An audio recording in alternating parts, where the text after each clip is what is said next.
Bueno, muchas gracias al Cisneros sobre. Yo me voy a levantar porque me parece que es más cómodo.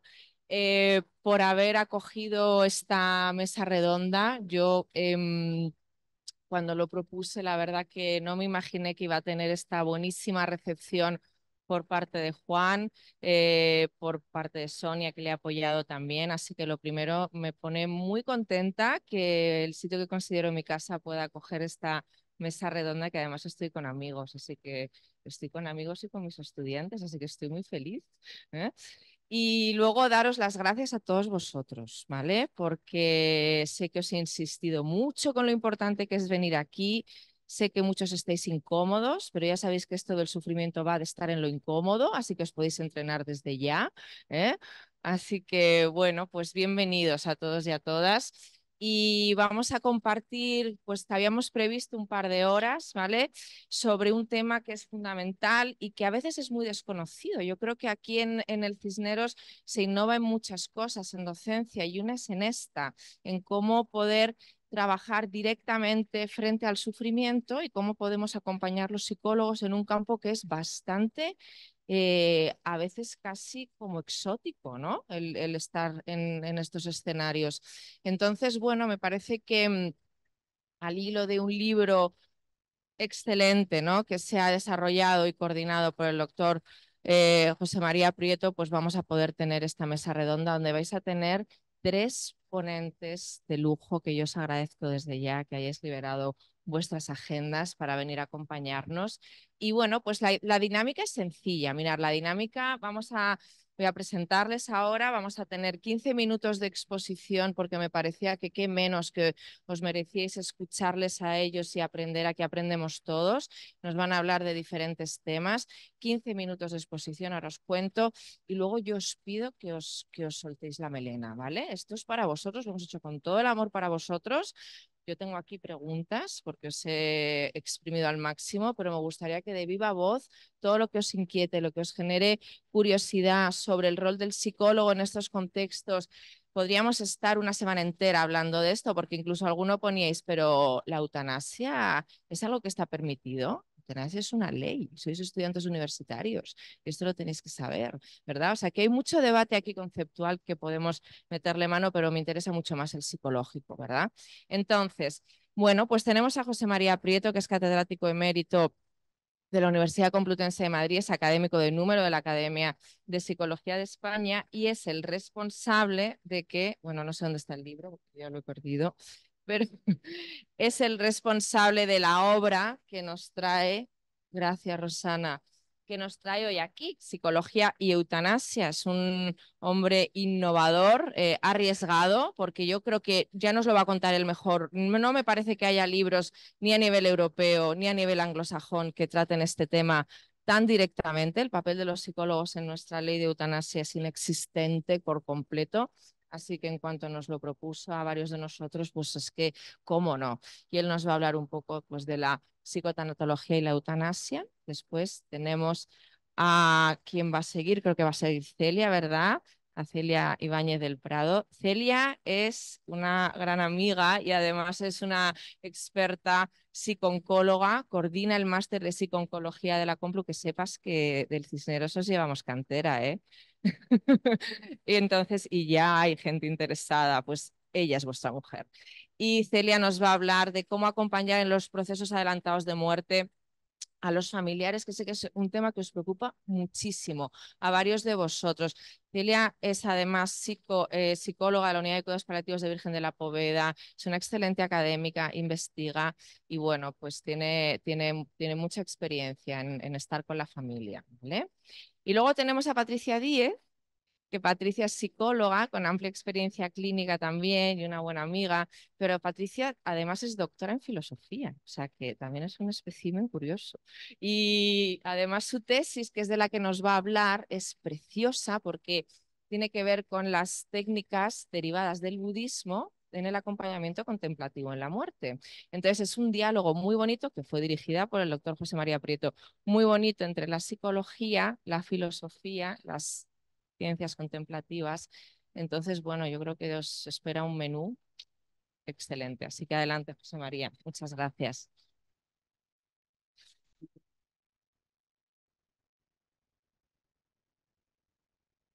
¿Qué es lo que ven ahí? ¿Eh? Ah, ¿quién mira al público? ¿Quién mira al lector?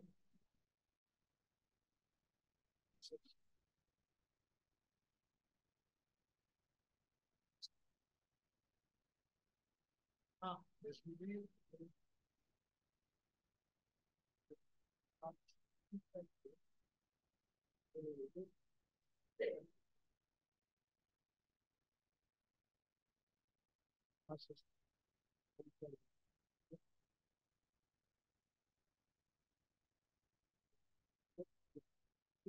Vamos a empezar en lo que es la presentación.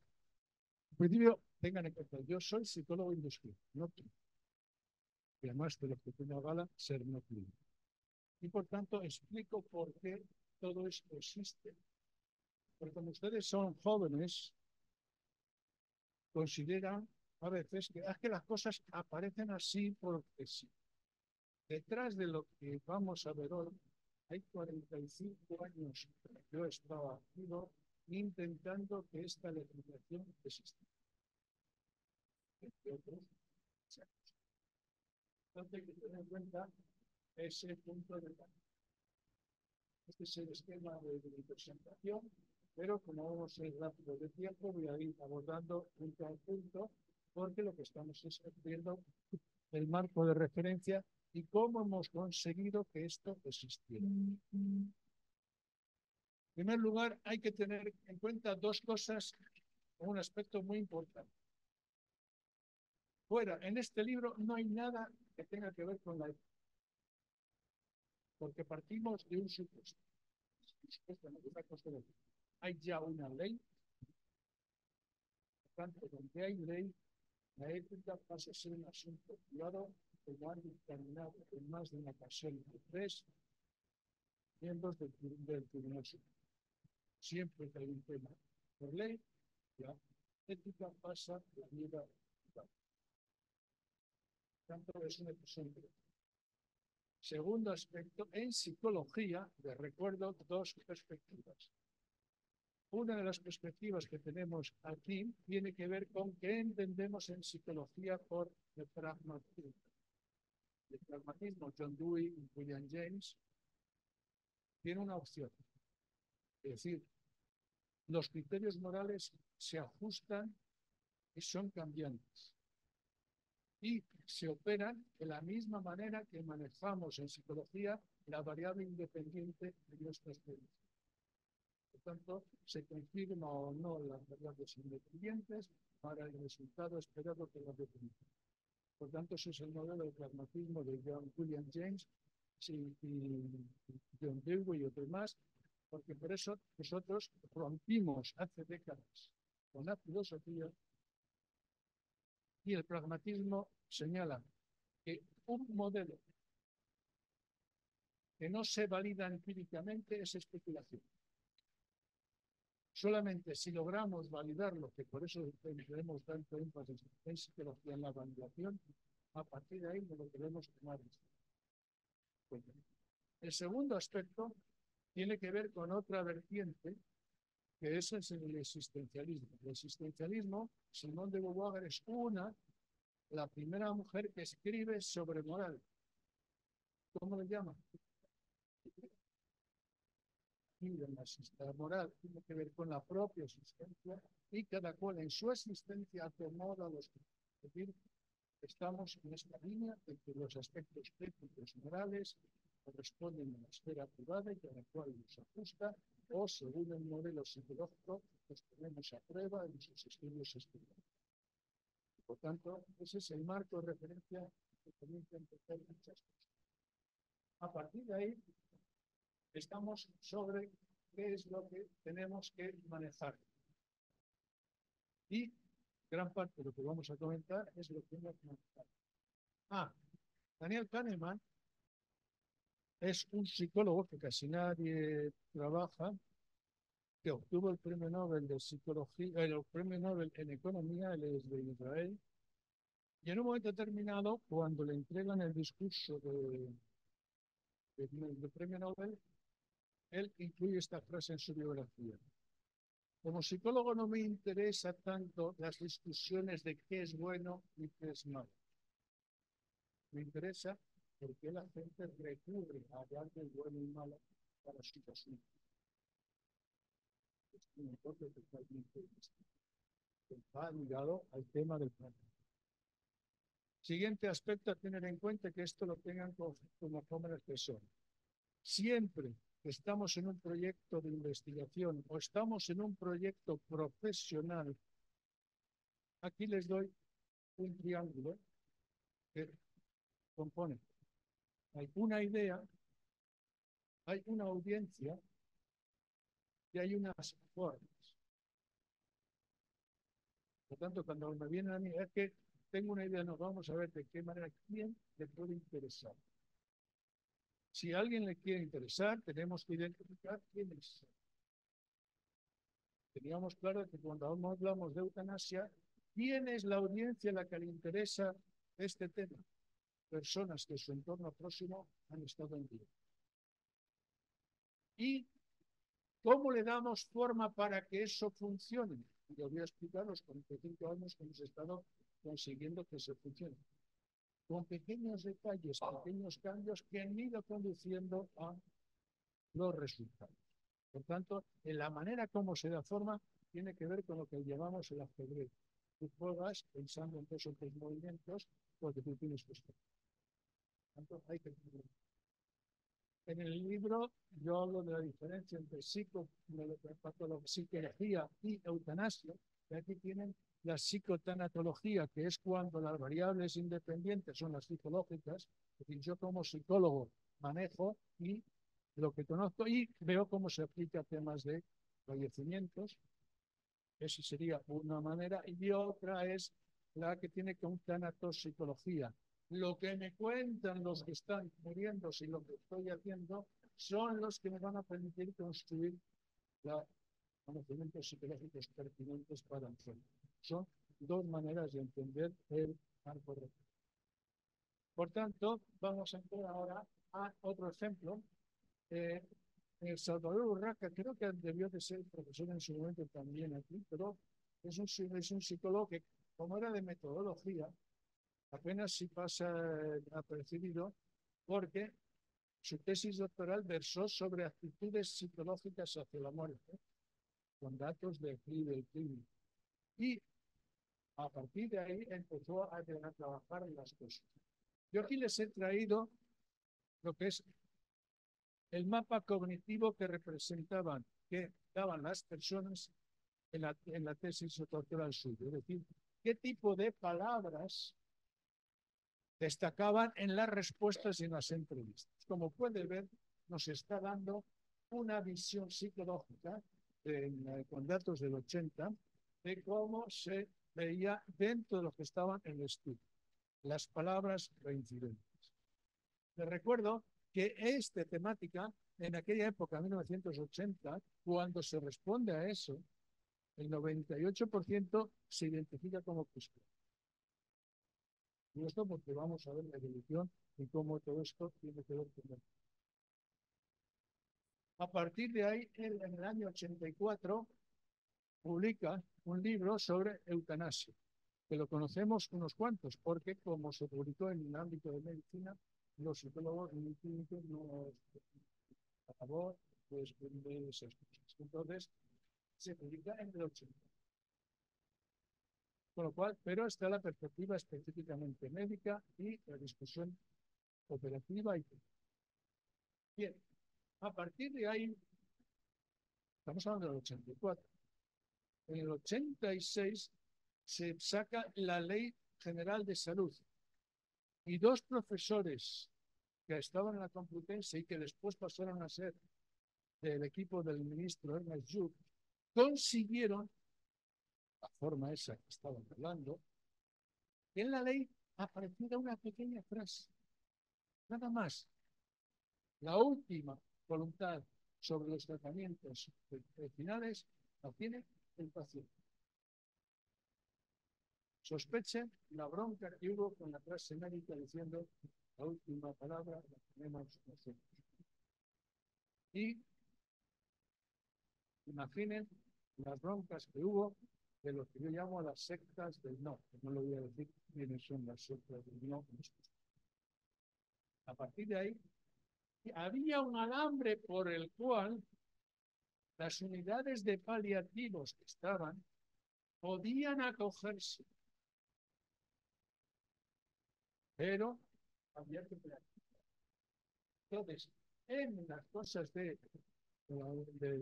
Urraca, ya 10 años después, ya vemos que la terminología que aparece entre el personal empieza a dejar de hablar de eutaque y que empieza a entender algo, empieza a entender algo. Y lo que estamos ya viendo que están cambiando el vocabulario. Nada que ver.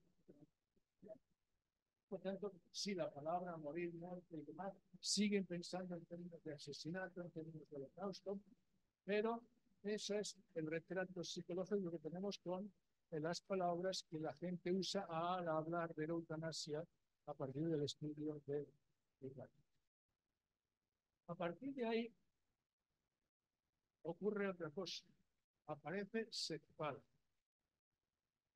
Y SECPAL es que los que están trabajando en paliativos tienen que unirse para ver de qué manera logran abrirse paso dentro de los sistemas de salud. Y por tanto inician, ahí entran los psicólogos clínicos, porque entra aquí. Este es un territorio que tenemos que tener las espaldas cubiertas. Y por tanto, a partir de ahí se opera. Otro elemento que es que en el año 84 se crea la Asociación por el Derecho a Morir Dignamente, de la cual soy miembro desde entonces. Entonces, ¿qué es lo que hacemos en la Asociación por el Derecho a Morir Dignamente? Ver de qué manera hacemos lobby para que la legislación cambie. Mientras que los de SECPA van en la UCE, nosotros vamos en otro lado. Y se añade, no hay, para una mesa que tenga equilibrio se necesitan 3 patas. En aquel momento, en el año 1992, en el Catecismo de la Iglesia Católica ya se admite la posibilidad. Puede ser moralmente conforme a la dignidad. Lo concreto que se quiere decir. Lo cual teníamos los paliativos, tenemos los que estábamos con el derecho a morir dignamente y el propio Vaticano que lo concreta en un elemento de su catecismo. Siguiente paso. Empezamos a ver un movimiento en los años 90. Un caso muy famoso fue el de San Pedro, que después se convirtió en película, el cual era un señor que quería morir a toda costa y a partir de ahí, porque tenía totalmente paralizado todo el movimiento. Y después ha habido otros casos, como el de María José Carrasco, que dieron lugar a hablar. Y de esa manera se crean unas conversaciones en las cafeterías, en los bares, en las casas, discusiones. Y eso es interesantísimo porque automáticamente se empieza a convertir en un tema de conversaciones de todo tipo. Entonces, eso a partir de ahí ya, puesto que había todo este movimiento, se logramos que determinadas comunidades autónomas abrieran la posibilidad y que legislaran respaldando lo que se venía trabajando. Es decir, señores, derecho a morir dignamente, aquí tienen un protocolo que había que pagarlo para así mantener los costes, pero de esa manera se respaldaron por las comunidades autónomas, algunas, a partir de ahí esa opción. Y paulatinamente se logró que en el 2002 el Parlamento dijera las instrucciones previas son un requisito que es legal y por tanto se respaldó de esa manera. También ayudó mucho un famoso teólogo cristiano que es Hans Küng, que publicó en aquella época 2 libros sobre la muerte feliz y la muerte dulce. Y yo también estuve tomando sus decisiones. Pero teólogo, por tanto, ahí en ese momento es otro de los pasos en el que se consigue. Pero esos casos que consiguen volvemos al tema, genera polémica. Y tenemos los de la cofradía de uno, pues ya la vemos por ahí, sacando sus y a partir de ahí, sobre todo porque hay un problema, que es el que llamamos el, el problema que ocurre en el Severo Ochoa. En el Severo Ochoa ocurre que en un momento determinado se determina que se estaba practicando eutanasia con dosis y que las dosis que se aplicaba de la morfina, los que no saben del tema, en la etapa final, cuando estás en dolores y en situaciones, la morfina alivia, pero al mismo tiempo genera un paro cardíaco paciente. Entonces ahí se produce el asunto, pero también en la bronca que había habido en ese momento es porque se estaba siguiendo lo de las instrucciones previas, que las instrucciones previas estaban, pero en gran medida los que habían firmado no eran el moribundo, sino era el familiar que había entregado personas voluntarias para la delito. Entonces ahí hubo una gran bronca en la medida en que se dividió, tuvo problemas y demás, pero ese fue el plan. Bien, ahora ya venimos a la ley del 2021. Cuando hacemos lo mismo que he hecho anteriormente, las palabras que aparecen en en el segundo párrafo y del tercer párrafo del preámbulo de la ley y en el cuarto y el quinto del preámbulo de la ley, vamos a ver, el preámbulo de la ley es el marketing en psicología industrial, se escribe para justificar. Entonces aquí ya vemos que hay toda una terminología que nada tiene que ver con la de los derechos. Porque aquí ya se está dando en términos más bien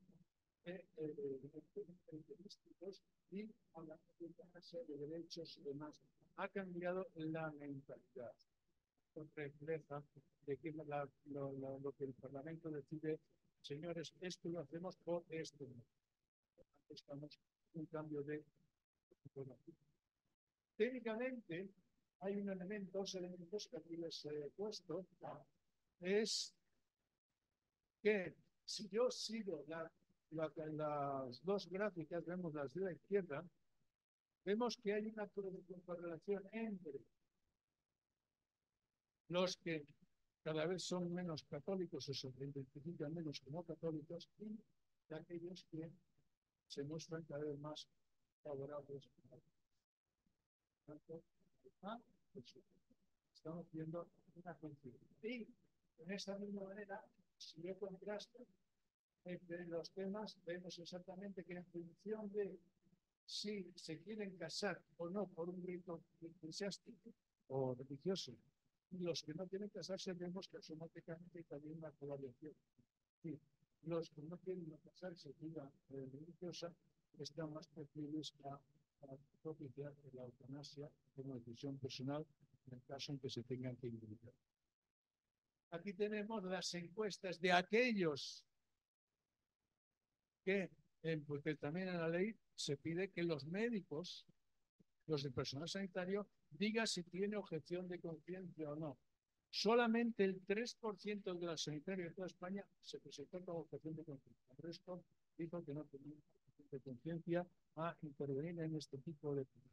Y aquí tenemos las encuestas de las cuales vemos cómo por la parte de arriba los que están a favor o en contra, una de las encuestas que también confirma cómo la gran mayoría está de acuerdo en libertad. Estamos viendo cómo se ha ido produciendo un cambio desde el 80 hasta el 2020. Aquí también vemos en la religiosidad por edades. Lo mismo pasa. Cuanto más reacios son a la eutanasia, tienen que ver con la edad. Más abiertos a la discusión sobre la eutanasia, tiene que ver con los más. Después tenemos a continuación. Aquí hay, por eso viene el pobrecito del principio. La gran mayoría de las personas, cuando hablamos de vida, como nuestra película, cuando hablamos de muerte, nos montamos nuestra película. ¿Por qué? Porque es el problema que tenemos cuando hablamos en sustantivo. Es decir, muerte, vida son cosas. Esos son los problemas de los sustantivos y la abstracción. Pero si vamos al jueguecito que les he hecho yo ahora, yo les tengo que decir que ustedes y en cualquier momento podemos oír, hay que preparar, es verso de verso. Es decir, yo me estoy viviendo y al mismo tiempo nos podemos vivir. Por tanto, un verso y reverso. Hay que ser pero consciente de que permanentemente estás en un lado de la moneda viviéndote y en la otra parte de la moneda viviendo. Porque ambas, yo me muero, yo vivo muriéndome o yo me muero viviendo. Pero no son dos cosas distintas. Es el anverso y el reverso. Eso tiene que ver con las cosas que después los budistas y los religiosos ven. Y ahora bien, les voy a poner un pequeño video. Vamos a ver. Lo que van a ver ahora es dificilísimo de localizar. Pero lo que somos de ratones de biblioteca sabemos el que. En un momento determinado me dicen o me informan silbatos de ese territorio que hay unas instrucciones muy claras de tipo religioso en una determinada orden, pero que no es imposible, que no es posible tener ese libro porque solamente los tienen los numerarios. Y a partir de ahí en la pista, que forman parte de un libro de meditación, que solamente se maneja entre ellos una técnica. Vamos a leer el texto. Escriba de Balaguer es el que da la charla. Esto está en el libro que solamente se encuentra en Roma. Y en la última parte, el último capítulo, y aquí encontramos, hay unas instrucciones impartidas a los miembros numerarios y supernumerarios llegada la hora de la buena muerte. Han venido a decirnos que es la hora. Y llega un sacerdote de casa para atender. Qué consuelo abrir una vez más el alma a un hermano tuyo, yo a un hijo mío, con quien has sido siempre sincero. Hacemos una confesión clara, reflectada y breve, con caridad sacerdotal, nos van ayudando para prepararnos mejor al abrazo de Dios. Yes, yes, yes. Sí, sí, también. Luego nos impone una pequeña penitencia. Y conmigo, Ave María Purísima, sin pecado concebido. A continuación, nos imparten la indulgencia primaria en el título norte. El médico dice que nos vamos. Quisiera buscarme en el cielo. Tus hermanos vienen desde el oratorio, donde están rezando con velas. Han llegado desde el centro donde se guardan los santos óleos para que nos administren la extremación. Recibimos también el invierno.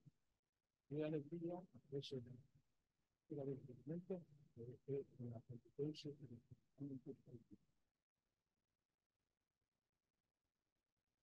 por tanto, después de una atención a quien nos mira a ustedes,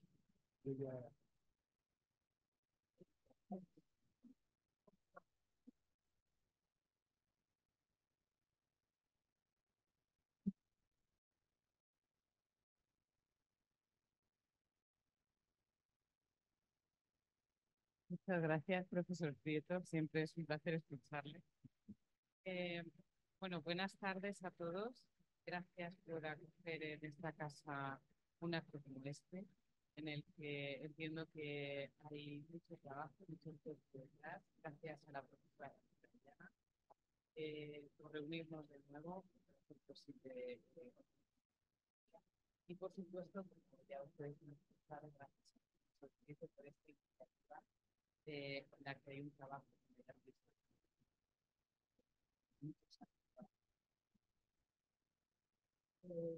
yo que soy clínica, soy clínica y además estoy cerca de cuidados.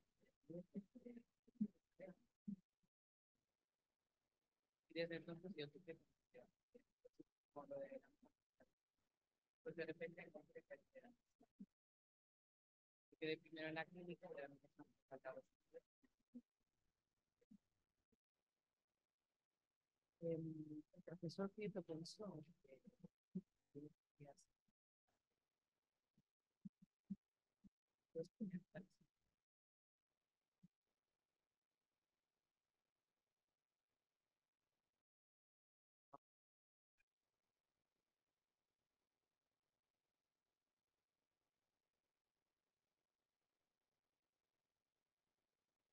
muy bien les decía al profesor Prieto, eso se ha adelantado. Yo les traía esta ilusión, que es algo que ustedes conocen. Si yo les pregunto qué bola amarilla es más grande, ustedes me dicen, y sabemos todos que es igual, pero cada uno de nosotros alrededor, bueno, pues tenemos, para cada uno de nosotros serán unas, pero la bola amarilla es igual. ¿Por qué? Porque esto es una ley. La ley orgánica significa que te obligan a cumplir en todo el territorio. Entonces da igual lo que tengan ustedes en su lado, pero nosotros tenemos que estar más cercanos a nosotros. Puede que toquemos en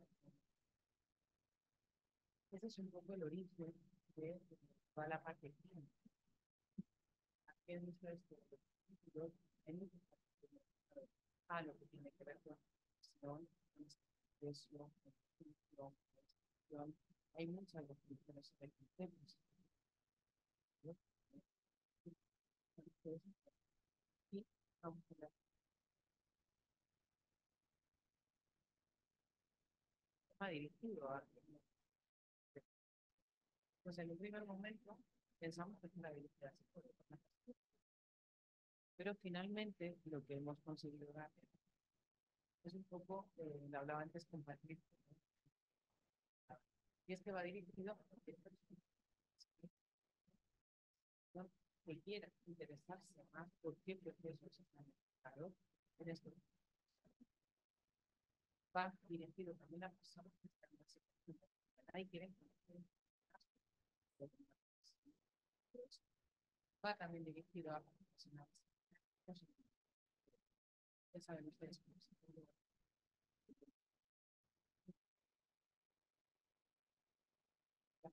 el trabajo del psicólogo para todos aquellos que es y por supuesto, pero también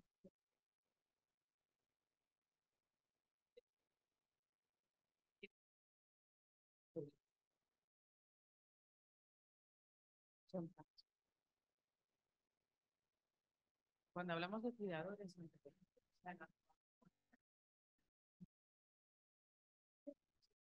cuidadores pero nosotros es importante tener en cuenta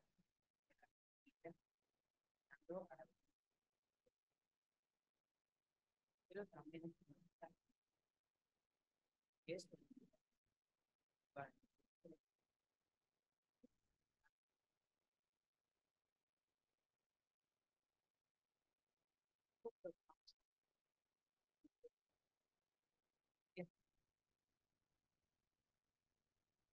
los cuidadores importantes.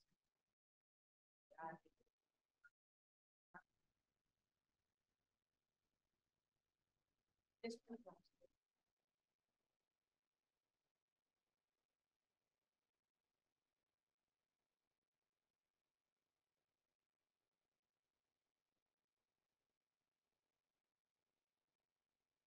¿Desde dónde vamos a considerar? Pues vamos a considerar desde, porque claro, la eutanasia es cierto, es una ley orgánica, pero como le decía el profesor Prieto, todos nos estamos muriendo, pero no todos tenemos derecho a solicitar la eutanasia. Es decir, ya la voy y digo, Quiero solicitar permiso adelantado.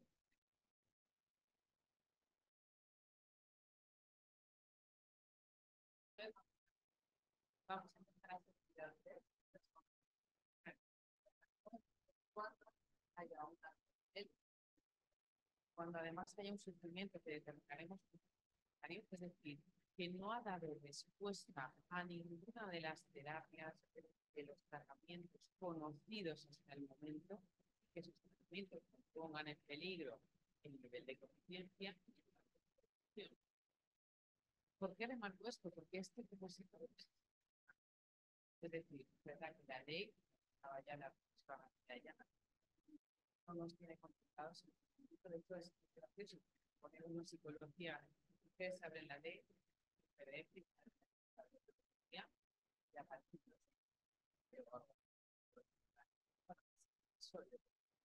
pero sí se habla de eso. Y cuando uno hace una revisión de cómo trabajamos el sufrimiento de la sociedad, un sufrimiento refractario, de la un psicólogo, aquí empezamos cantidad de personas que pueden jugar. Después nos encontramos con personas que además tienen deseos adelantados. Y la persona además, no solamente que deseen su muerte, sino que solicitan procesos adelantados. Es decir, vamos a hacer un filtro. Después nos vamos a plantear también que tiene que haber una resolución de la que y después hay un trámite que todo el cuidado está presente y está presente como dice, presente los cuidadores están presentes, pero sí van a estar acompañando de la manera que necesita a la persona durante el proceso. Y como les decía antes, tenemos tanto los cuidadores informales como. Es cierto que en la legislación en la que manejamos aquí en el territorio español dice que quienes solicitan ayuda para morir para esta ley se considera que y esto aclara muchos trámites. Esto cambiaba muchas dificultades que teníamos antes. Bueno, muchas dificultades.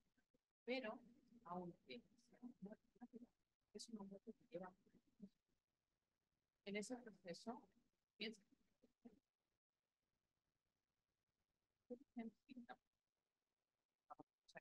de esto y de repente ay, todavía lo hace. Y a ver, tanto como decían, familiares. ¿Qué es lo primero que nos vamos a plantear? Yo tengo un paciente que me solicita un proceso adelantado de muerte. Y yo digo, ¿qué hago? ¿Le voy a acompañar en este proceso o no le voy a acompañar? Es la primera decisión importante que tengo.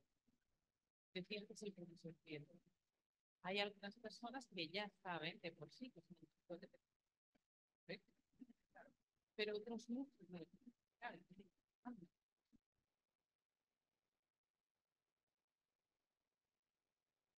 ¿Qué es lo que nos planteamos? Si yo tengo que decidir si sí o si no, es voy a aliviar el sufrimiento refractario, voy a acompañarla hasta el final como él determinado. Si yo elijo el valor subjetivo de la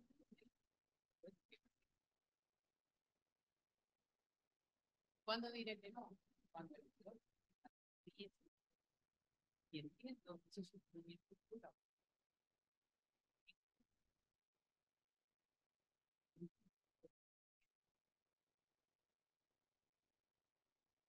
A esta pregunta, ¿por qué tanto? Si digo que sí, voy a hacer. ¿Qué sabemos de los cuidadores normales? Hay pocos estudios en todo esto y en el libro irán viendo que los autores han recopilado exhaustivamente toda la literatura, pero son pocos los países que tienen documentado. Entonces son pocos todavía los estudios, pero los que hay que hay un gran... Esto es un médico. Pero si yo les pregunto, ¿piensan ustedes que como psicólogos que acompañan a personas en un proceso adelantado de muerte van a tener un alto impacto emocional? ¿Qué me dirían? Sí, les digo que en los años de profesión, es verdad que cuando uno va a esa habitación, se pone la medicación y uno se despide de su paciente, pues no les digo ni bueno, digo que veremos. Hay un 5% que cuestiona su decisión de haber participado, no de que más de la mitad describen miedo antes y fíjense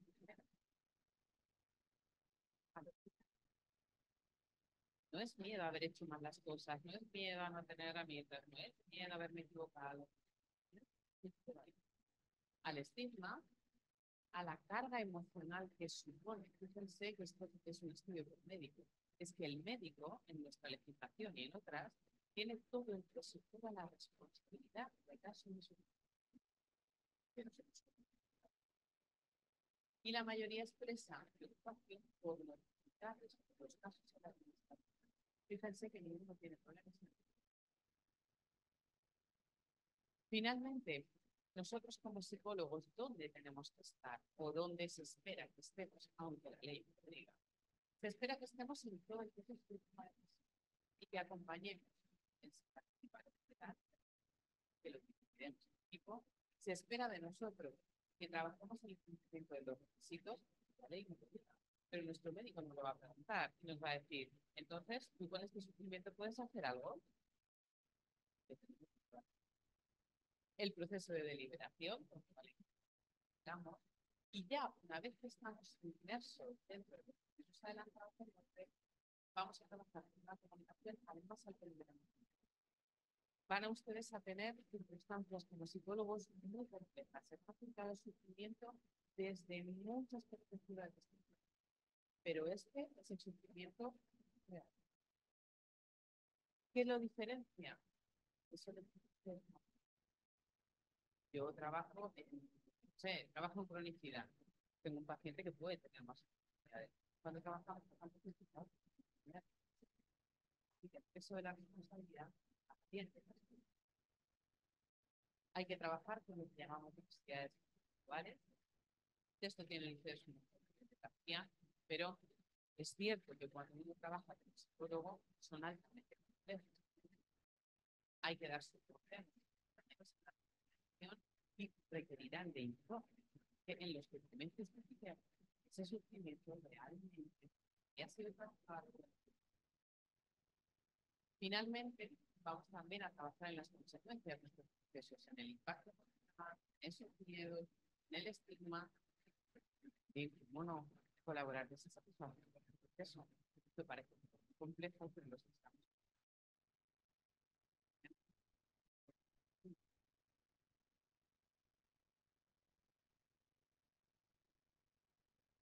En los cuidadores informales, en esas personas familiares, amigos, gente cercana, que colaboran con estas personas, tanto que se ha adelantado su muerte, que son cosas fundamentales. Primero, que más de la mitad apoyan la decisión. Yo esto lo cuento siempre como una anécdota personal porque yo lo leí, pero leí que el 48% no apoyan esta decisión. Entonces, es un impacto. El inicio de estos procesos de muerte que genera normalmente entre la persona centrada y el cuidador. ¿Por qué? Pues porque normalmente las personas que lo solicitan llevan mucho tiempo meditando todo esto, entonces es como no sé, ustedes han comprado el coche, les han asignado la carga de energía, ¿no? Necesitan. Pues cuando uno ya tiene su adelantado firmado, lo que necesita es ¿qué pasa con los cuidadores? Y cuando llegan a esto, pues, perfecto. Pero no necesitan nada. No hay herramientas. ¿Qué más cosas? Pues, bueno, pueden aparecer dilemas morales que uno no sabe qué tiene. Preguntas que nosotros como psicólogos deberíamos hacer. ¿Existen complicaciones añadidas en el proceso de duelo si la muerte es con un proceso adelantado de muerte? Pues toda la literatura.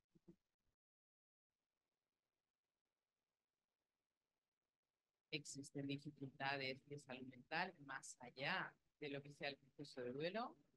La literatura. Se encuentran diferencias entre un proceso y otro en toda la literatura. Es decir, no son procesos que compliquen más la vida de las personas, ni que a nivel de salud mental vayan a desarrollar algún tipo de patología, pero sí son procesos con variables implicadas diferentes, y son las que a la hora de ¿cuál es la variable fundamental que hace que sean distintos? Pues es que la reducción de la incertidumbre es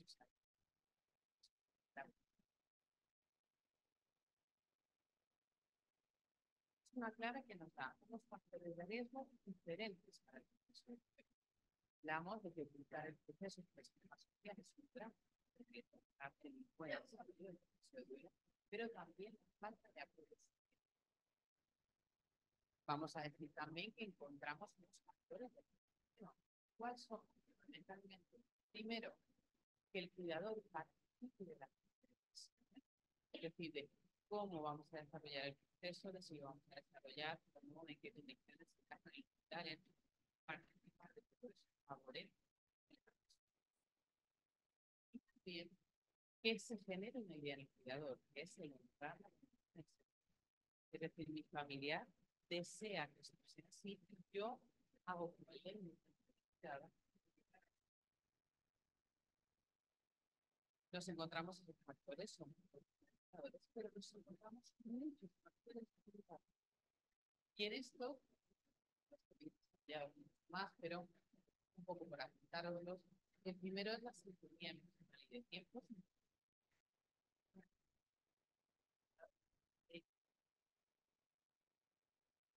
El cuidador de el cuidador de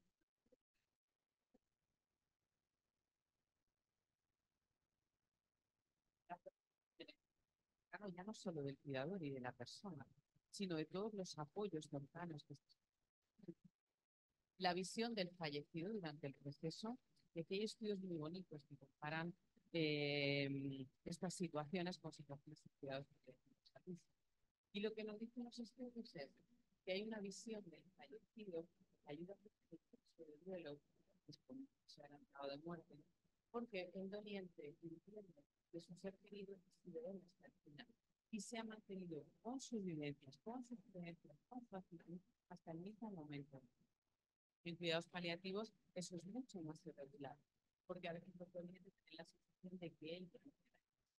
Y si ustedes han tenido o han atendido a personas en final de vida, tipo de procesos, pues en muchas ocasiones entendemos eso, ¿no? Pues mi madre pues ya no era ella. Ay, pues ay, ya no podía hacer esto, como que ya veía que la muerte iba a ser. Pues eso necesita el tiempo de cuidado. Vemos que cuidadores con menor experiencia de cuidados van a tener más dificultades en el proceso de duelo que cuidadores de larga duración que han acompañado durante todas estas tareas que veíamos. Y por supuesto los deseos. Nosotros, ¿qué vamos a tener que aprender? Bueno, la situación emocional del propio cuidado, cuál es la actitud ante los procesos adelantados de muerte para que haya una conjunción entre la persona y el cuidador, cuál es la disposición de hacer una comunicación sobre cómo van a ir las cosas. Ahora, necesidades específicas que tengan, por supuesto, y lo que una vez que hemos iniciado los procesos, apoyan y comprenden las situaciones, como veíamos antes. Procesos de comunicación entre la mediación social, el estudio social que veíamos antes. Y por supuesto, tenemos que presentar a la toma de decisiones. Durante el proceso de duelo, que va a ser fundamental, primero, que haya habido un acompañamiento en el mismo proceso del duelo. En el libro lo tienen ustedes más detallado, pero si intentan pensarlo, dirán ustedes que se mueren el viernes,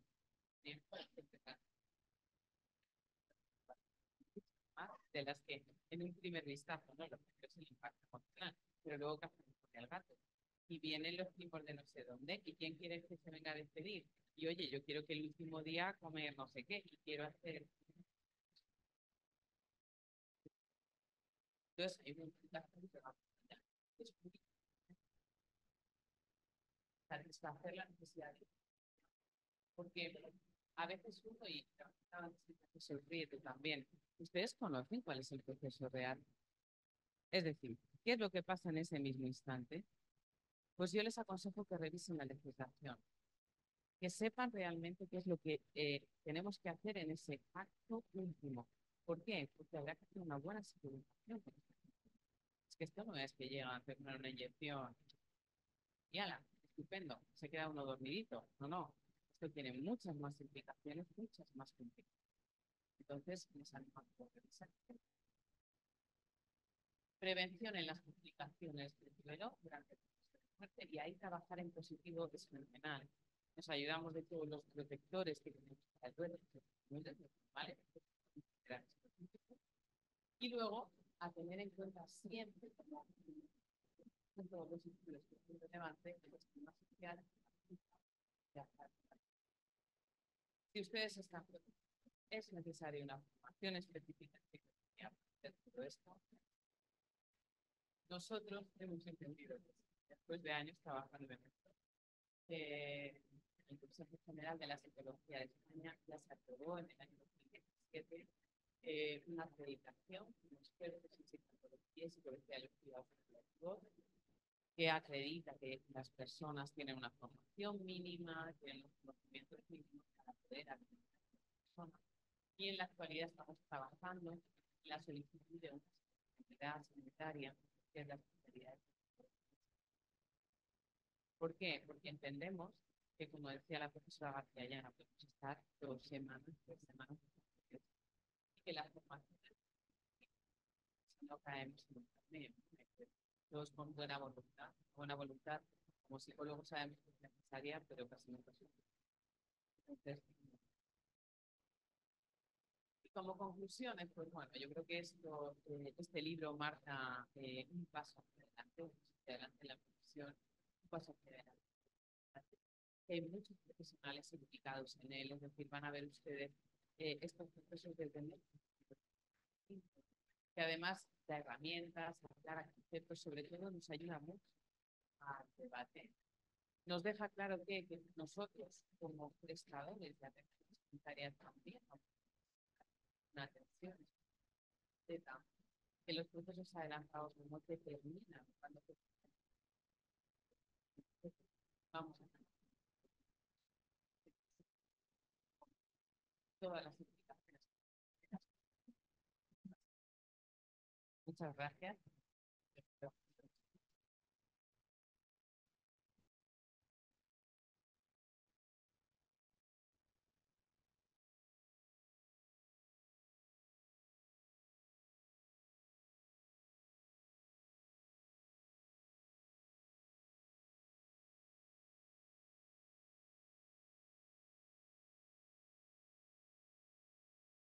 He dado un enfoque, he estudiado un poquito del libro del clásico, pero bueno, el capítulo versa un poco sobre todo esto, que lo que tuvo mucho que ver pues sería bien.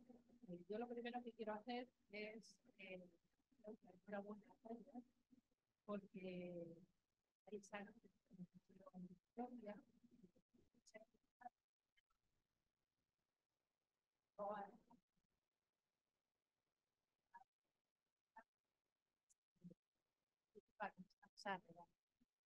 Porque yo, la psicología a vuestra edad, creo recordar que para mí la muerte es así.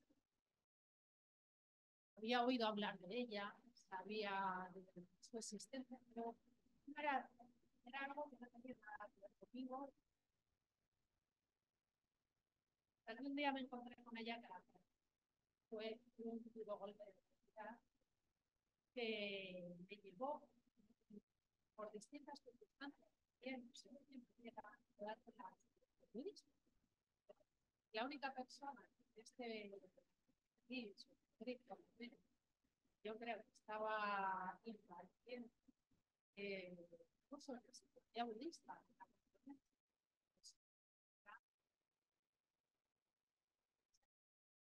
y que me ayudó muchísimo profundizar en todos estos temas.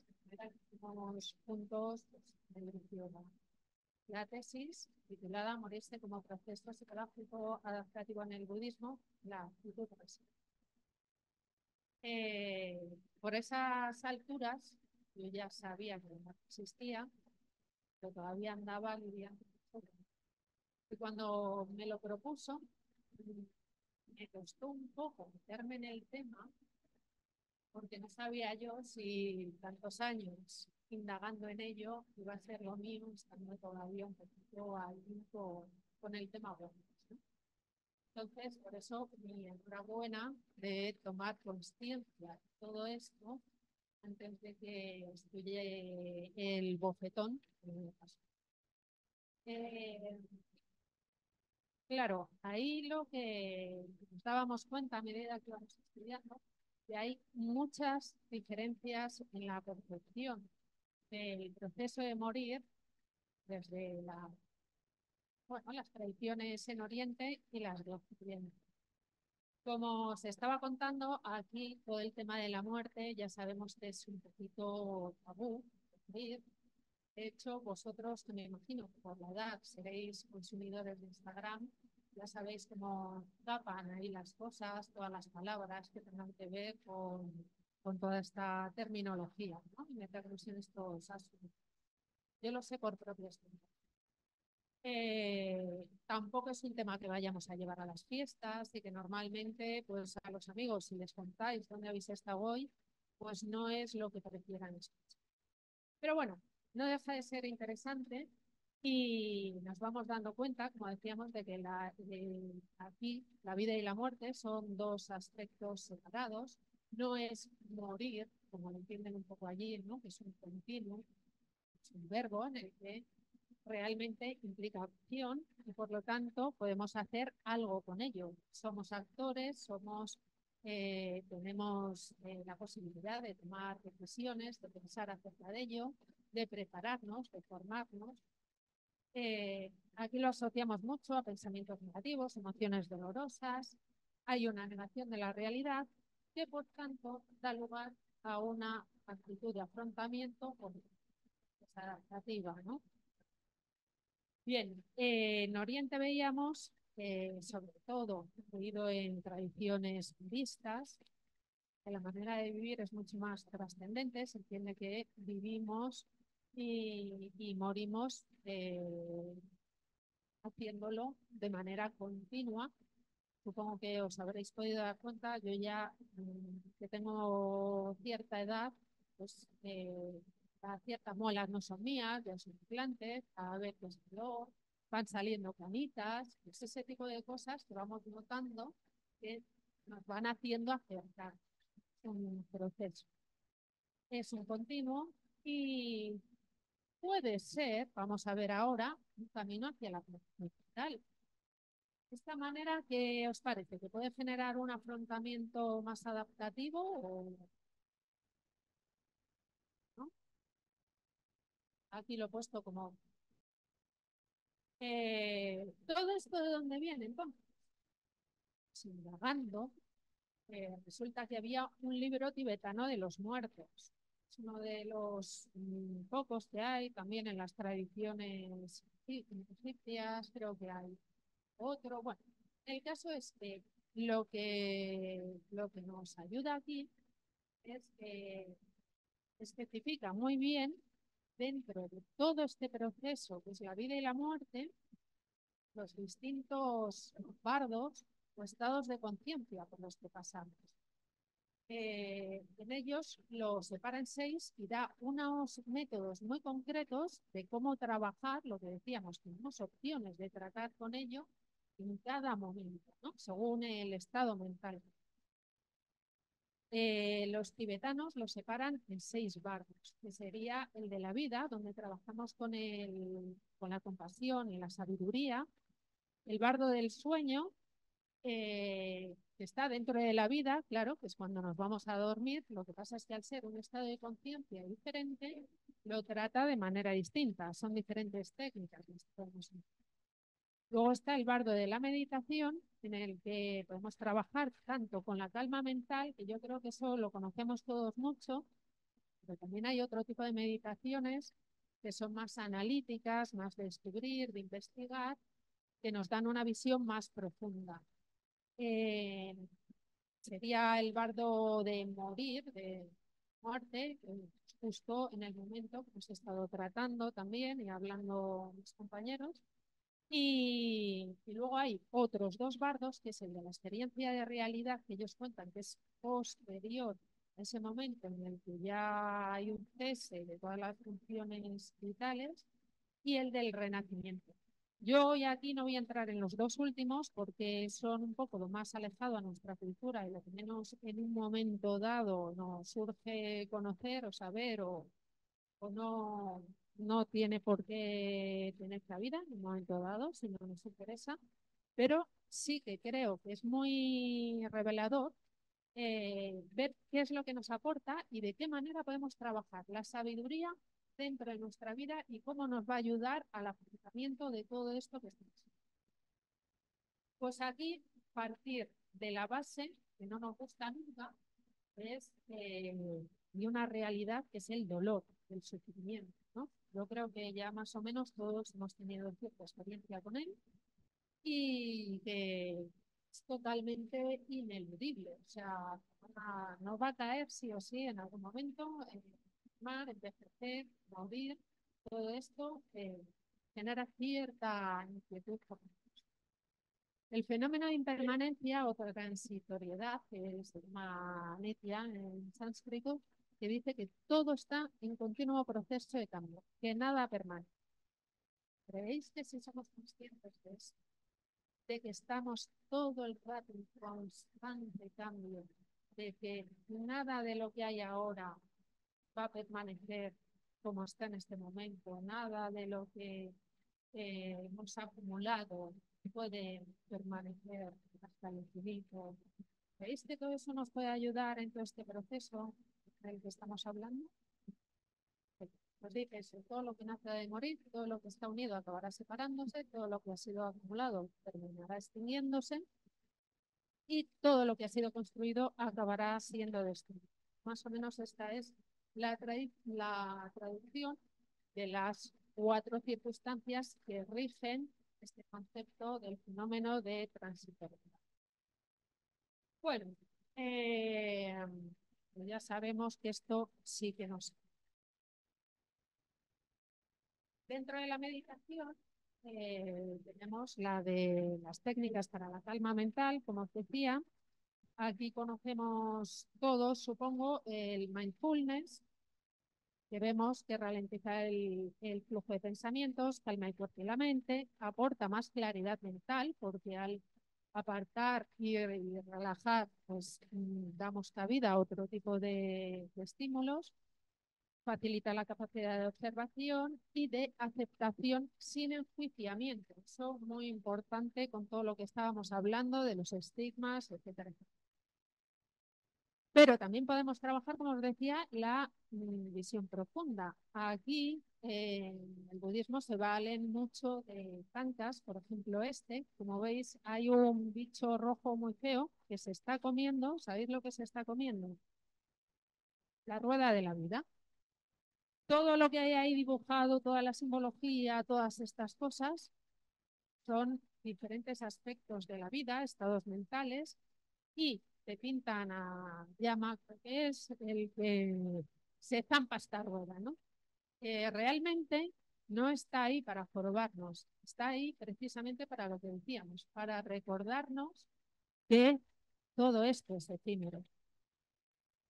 eh, podemos meditar sobre ello, incluyendo la idea de nuestra propia muerte, reconociendo que el momento de la muerte es incierto, de no ser que introduzcamos pues, otras variables que estamos hablando aquí, de contexto eutanásico, aún así sigue siendo incierto.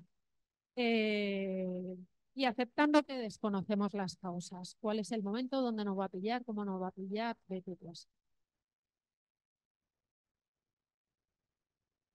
El bardo de la vida también incluye trabajar el tema de la compasión. Para esto hay meditaciones que lo refleja, por ejemplo, este tanka de Avalokitesvara, que es el bodhisattva de la compasión.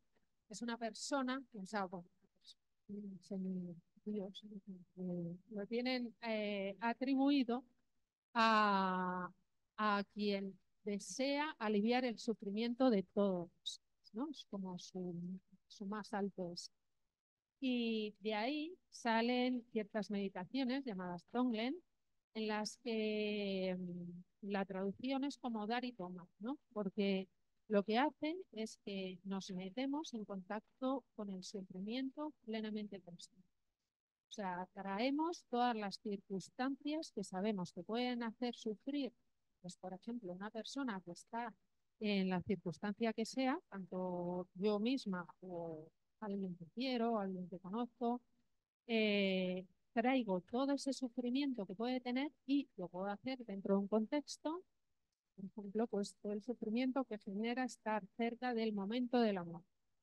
Y pienso en toda la gente que hay a nivel mundial padeciendo todo esto, intentando atraer todas las emociones, todo lo que pueden estar viviendo, y a partir de ahí calmar, relajar todo esto, soltar un poco, tomarlo con una visión más de sabiduría, más amplia, y soltar eh, deseos de alivio del sufrimiento, ¿no? Entonces ahí es como una energía transformadora en la que tomamos conciencia y nos hace disolver un poco esas resistencias que tenemos para tomar contacto con el sufrimiento que tanto nos cuesta, y por otro lado ser más empáticos, practicar un poquito el altruismo y salirnos un poco, para la persona que lo practique, del egocentrismo este de mira lo que yo estoy sufriendo, es que yo, es que me ha tocado la China, es que porque yo,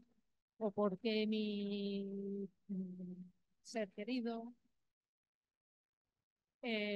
Bueno, pues todo esto, lo que os acabo de contar, por lo tanto, dará lugar a mayor confianza, calma, comprensión, alivio.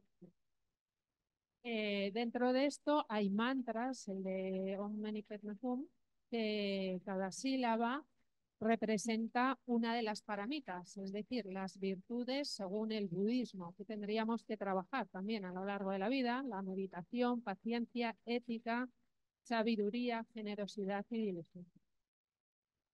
Bien, a partir de ahí podemos aquí hacer una manera más light, ¿no? Que sería pues buscar nuestro propio mantra y qué es lo que nos sirve para momentos difíciles, tenerlo ahí pues un poquito repitiéndonos, ¿no? Algo que tenga sentido para nosotros. Ya me estoy acercando al final, que no me traigo nada. En el bardo de la muerte, por ejemplo, tenemos otras tradiciones también. Os estaba hablando ahora de las tibetanas, pero por ejemplo los aportes del budismo zen también son muy interesantes. Normalmente cuando se viaja o veis imágenes del Buda yacente en el momento de morir, le veréis con esa cara de lacidez, ¿no? No está sufriendo. Vale, pues se supone que estaba muriéndose de disentería.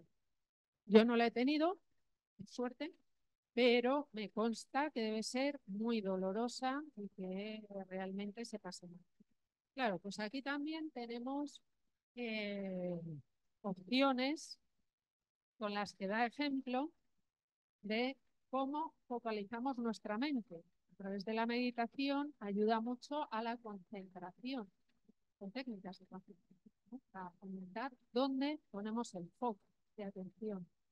Él lo estaba poniendo en el amor, en la compasión, en las ganas de aliviar el sufrimiento, en cualquier cosa que no era el dolor, porque si no, no tenemos esta cara. Desde la práctica del mindfulness también vemos que hay estudios aquí en Occidente donde Kabat-Zinn pues, tiene ahí su libro para la práctica del alivio del dolor físico y mental. Y está demostrado, de hecho, la escuela, bueno, el Instituto Nirakara, que es dependiente también de la Complutense, eh, pues tienen bastantes estudios que están apuntando al alivio del dolor con técnicas de meditación. Bueno, los monjes de la tradición Zen suelen dejar un poema de despedida cuando ven que les llega el momento de su muerte. Imaginaros lo representativo que es esto, ¿no? Plantearte en tus últimas fases de vida, que todavía tengas cierta claridad mental, eh, qué es lo que resume tu vida en unas palabras, ¿no? Dice aquí, vine al mundo con las manos vacías, descalzo lo dejo, venir, partir, dos sencillos sucesos que se entrelazaron. Esto es lo que decía José María, que aquí se entrelaza todo desde que nacemos.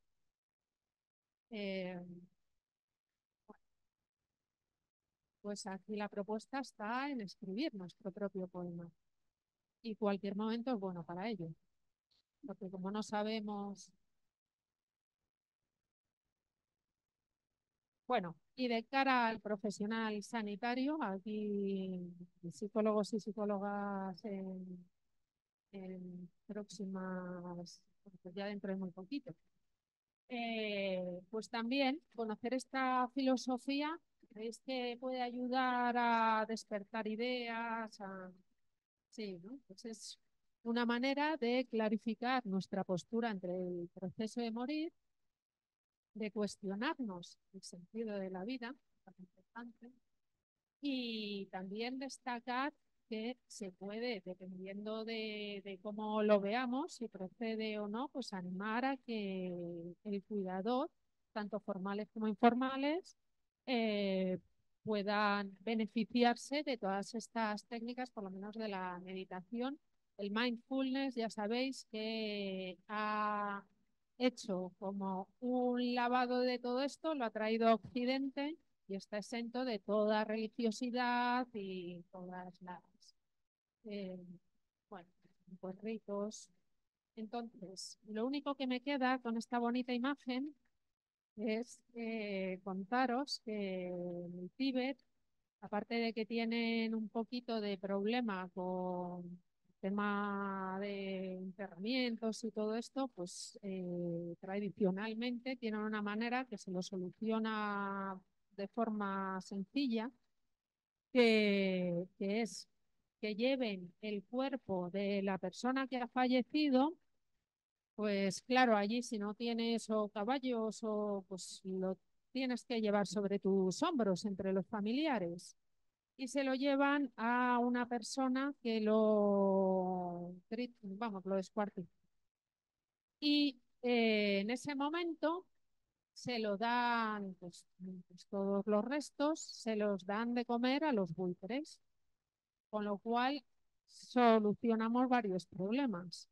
Uno, pues el cuerpo ya desaparece y no se queda ahí en un proceso que no tiene mucha manera bueno, de hacer desaparecer. Y por otro lado, el ciclo continúa. El cuerpo hasta el último momento tiene su utilidad.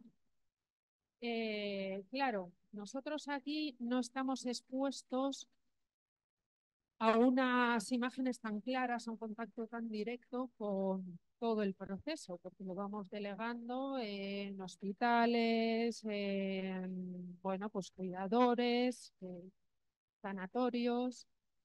Y muchas veces se nos hace difícil realmente creernos lo ocurrido, ¿no? No, es algo como que se forma ahí en un sueño, una nebulosa, ¿no? De realmente esto ha pasado, como que no nos llega la consciencia. Aquí sí, entonces, lo que podemos hacer nosotros, sin ser tan, es practicar con lo cotidiano. Es un poquito eso, estar pendientes del sufrimiento que se produce en todas partes y enviar deseos de alivio de sufrimiento. Eh, También estar pendiente, pues lo que os decía, de nuestros cambios. Ahora es verdad que tenemos un montón de medios para ocultar que estamos envejeciendo y bueno, eso también nos hace un poco confundirnos con la edad que tenemos, pues bueno, que ahí también nos vayamos fijando un poquitito para que la cosa no sea tan drástica. Y la frase esta a mí me encanta: la muerte no es nuestra sombra, es nuestra guía. eh, bueno, espero que nos quedemos con ello. Aquí doy por favor.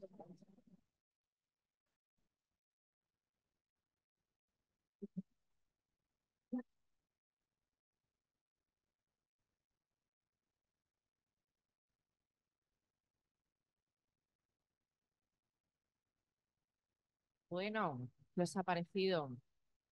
Espero que hayáis aprendido. ¿Hola? Vamos a abrir un pequeñito diálogo, ¿vale? La verdad es que me parece muy interesante el poder conectar con, bueno, pues con cierta profundidad, ¿no? O sea, como que yo creo que es muy importante también que conectemos con nuestra propia profundidad como psicólogos, que esto es algo de lo que hablamos poquito en las facultades, así que haciendo una revisión histórica a todo el concepto, ¿no? Y la evolución de la ley de eutanasia, haciendo una mirada en profundidad a todo el papel que tienen los cuidadores y el impacto, ¿no? que pueden tener estos escenarios, ¿no? de sufrimiento en las familias y haciendo una mirada en profundidad a otras culturas, de lo que podemos aprender de otras culturas. Eh, Creo que es fundamental que mantengamos, ¿no? Algo que hablamos mucho en clase, este espíritu crítico, crítico con todo, que no os creáis lo que os contamos aquí, que lo pongáis a prueba. Entonces, este mismo espíritu crítico y de integración que tenéis en las clases, a mí me gustaría que lo sacaréis ahora. Y bueno, no sé si alguien se anima a hacer alguna pregunta. Tengo muchas. Voy a hacer. Por favor, pónganse por parejas y uno pregúntele cómo te llamas. Dice, bueno, Ana. Dice, pues, al otro le pregunta, ¿cómo te llamas? Bueno, dice,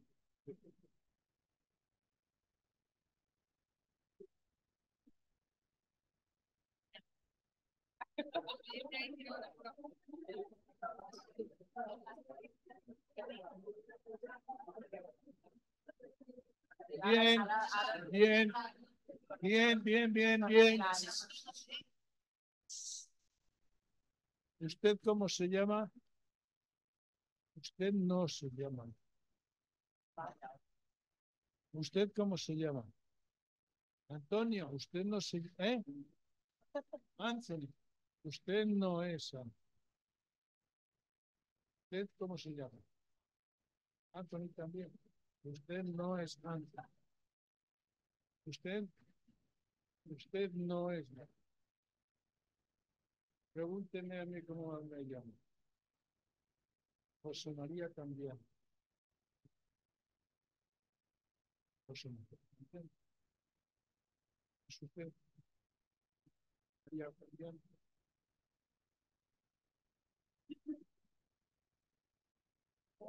Aprendan a verse cada día. Eso significa que somos todos de la misma familia, ¿no? Tenemos el mismo apellido. Interdependencia. El concepto de vacío, que muchas veces se transmite, yo creo que de manera confusa, tiene mucho que ver con esto, con la interdependencia. Estamos todos en lo mismo, estamos todos nos afectamos. Que hayamos estado nosotros aquí, que vosotros hayáis venido a escuchar, ya marca una diferencia y todo está en continua interrelación, no somos seres, por lo tanto, pues nada, que estamos en familia. Pues estamos en familia, preguntar con toda la confianza. Porque si no, nos van a dejar preguntar, ya os lo digo yo. No, vamos el micrófono otra vez. Venga, ¿quién se anima? Di tu nombre y de qué estudias, porque tú eres de tercero. Hola, yo soy Ana, estoy en tercero y la pregunta es Patricia, me parece, ¿vale? Pues había dicho usted antes en consecuencias, yo creo que esto no sé. Ah, vale. Estamos bien, ¿no? Y, y había una parte que decía acompañar en las posibles consecuencias o por si algo salía mal. ¿Y qué puede salir mal? O sea, si le dan, por ejemplo, si ya llegan a la etapa final, ¿qué consecuencias puede haber? Aparte de, no sé si me entiendes la pregunta. No sé muy bien por dónde vas, pero lo aclaramos juntas. O sea, había una parte que era por si algo salía mal, a lo mejor le ponen una inyección, entiendo que es una inyección. Ah, no, nos hemos quedado como en ese momento, ¿no? De que Sí, decíamos, ese momento único de la muerte tampoco es una cosa tan romántica como uno puede pensar, ¿no? Y tú dices, yo le pongo una inyección a la persona y en ese momento ya cierra los ojos y está todo tranquilo. Es verdad que el proceso médico de eutanasia es un proceso complejo. Es decir, es un proceso complejo si lo hacemos normalmente la vía que utilizamos es una vía intravenosa, pero si hacemos una vía oral es un poco más complejo todavía. Pero necesitamos tener 2 vías activas, 2 vías intravenosas, asegurar que eso acabe de esa manera. asegurarnos de eso, la medicación que hay que poner, la primera medicación.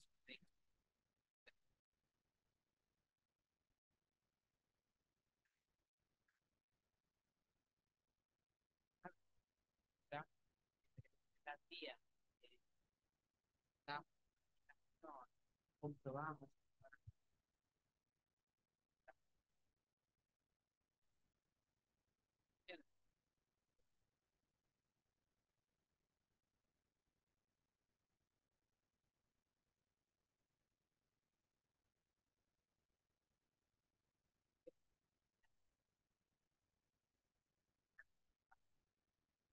La gente hospitalizada que ha perdido la vía, ¿no? Es bastante habitual. Pues en final de vida también es bastante habitual que eso pase. De hecho, la medicación que ponemos en un proceso de eutanasia no podemos ponerla a nivel subcutáneo, pues, a través de la propiamente, que es lo ideal, por ejemplo, con ese tipo de vías con las de trabajo. Entonces, bueno, hay muchas complicaciones que pueden darse durante esa media hora. Pueden darse complicaciones médicas, pero también pueden darse complicaciones emocionales. Es decir, en ese último momento, la situación del comienzo del duelo tiene un impacto puede haber de pánico, hasta miedos que hayan derivado, que no que hayamos trabajado, hemos cuidado previamente, pero en ese momento vuelven a aparecer. Entonces es muy importante que dependiendo de la situación, personas que pasan por este proceso tengan un equipo. Sí, gracias. Gracias. Bueno, yo creo que es muy importante esto y solamente añadir a lo que ha dicho Celia que luego el tema del cuidado al equipo también. Algo que tenéis que tener muy claro es que en estos escenarios, en muchos escenarios de la psicología, pero en este especialmente, el trabajo, hay muchos ejes de intervención y uno es el trabajo en equipo, ¿no? Entonces, cuando hay síntomas que no se controlan bien o cuando hay situaciones difíciles o situaciones inesperadas, es fundamental, ¿no? Cómo se establece la comunicación entre los miembros del equipo, ¿no? Y eso es como el equipo te protege mucho frente al sufrimiento, ¿no? Hola, yo soy Ce- y te quería preguntar el tema de si un paciente hace una solicitud de ayuda médica para morir. Entonces, nos ponemos en hipótesis de que el médico dice que las condiciones no son óptimas, por así decirlo, para aceptar esa solicitud, pero te lo derivan. Entonces, si tú demuestras psicológicamente que el sufrimiento es refractario, el médico a nivel legal tiene que aceptar la solicitud o podría negarse. Fijaros, con la ley en la mano, algunas cosas que a veces desconocemos. Primero que, aunque seamos o no objetores, todos tenemos la obligación legal de admitir a trámite las peticiones. Es decir, me lo hagan a mí como psicóloga, se le hagan a la auxiliar de enfermería, todo hay que tramitarlo. ¿Cuál es el trámite? Al médico responsable del paciente en ese momento. Si ese médico responsable considera que no se cumplen los criterios, tendrá que demostrar que no se cumplen los criterios. Pero si considera que no se cumplen, no puede hacer el trámite. ¿Ese paciente puede recurrir a otro médico? Sí. ¿Puede recurrir a un informe psicológico que diga que el sufrimiento es refractario? Sí. Puede hacer aportaciones. Pero realmente que va a determinar si eso se escucha o no se escucha es el médico. Y fijaros, ahí nuestra ley, esto lo habéis oído, cuando la leáis, decían, la ley española es muy garantista. Es tan garantista que el médico que acepta la solicitud tiene que contar con otro médico que también acepta la solicitud. Se tiene que pasar a una comisión, a una de las comunidades autónomas, que es una comisión distinta, que también tienen que dar su aprobación o no, aunque es vinculante, pero hay que pasar por el proceso y luego vuelve su médico responsable y es ese médico el que ya pauta. Es decir, es un proceso muy largo. No es yo no digo, yo quiero se han acabado de muerte al médico de primaria y me dicen, los criterios mañana. No. Y en ese proceso que has dicho tú, ¿el psicólogo es en qué momento entraría, por así decirlo? Pues fijaros, la realidad de la ley no marca ningún momento. Es decir, somos inexistentes totalmente. ¿Cuál es la realidad de los casos que nos estamos encontrando? Pues que las personas que solicitan una eutanasia son personas que ya están siendo tratadas, porque tienen una enfermedad progresiva, porque tienen una situación incurable, porque tienen un alto nivel de sufrimiento. ¿Dónde hemos entrado los psicólogos ahí?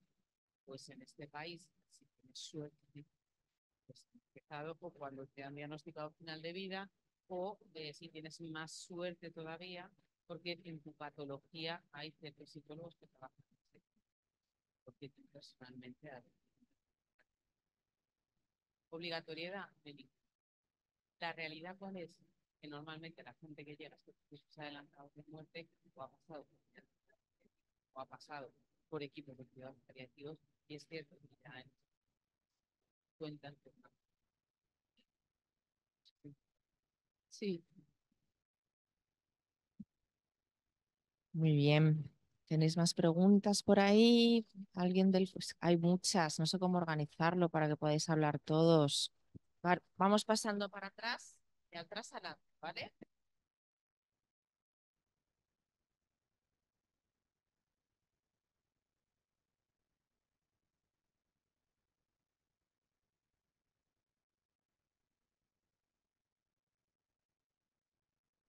Vale, yo tengo una duda y vale, planteo un caso, ¿no? Imaginaros que aparece un paciente que lleva como 15 años en terapia psicológica. Bueno, no sé si tiene mucho que ver. Yo es que es una duda que tengo y creo que está bastante relacionada. ¿Cuál es tu nombre, porfa? Eva. Eva. Y tiene, en plan, como durante 15 años tratamiento psicológico y ha probado de todo y no es capaz de como que funcione o que se sienta mejor. No sé si me ves. Em, y tiene tanto sufrimiento que quiere acabar con su vida. ¿Se puede plantear, o sea, puede llegar a recibir eutanasia, aunque sea de manera psicológica, el sufrimiento? ¿O cómo es de moral? Mira, lo más importante es que empecemos un poco como a sentar conceptos, porque es verdad que es un tema complejo en el que os estáis metiendo y que surgen muchas dudas, muchas cuestiones. La eutanasia es un procedimiento que tiene que cumplir ciertas garantías y el primero es que tenemos que estar en una situación de enfermedad avanzada, de enfermedad al final de la vida.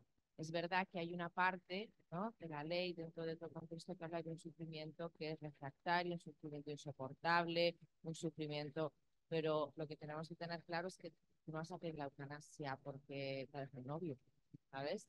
Entonces sí que es importante que hay unos órganos, que son los comités de evaluación y calidad, que son los que a nivel de comunidad autónoma van a garantizar que eso se lleve a cabo. Lo que tenemos que ser expertos es en evaluación del sufrimiento.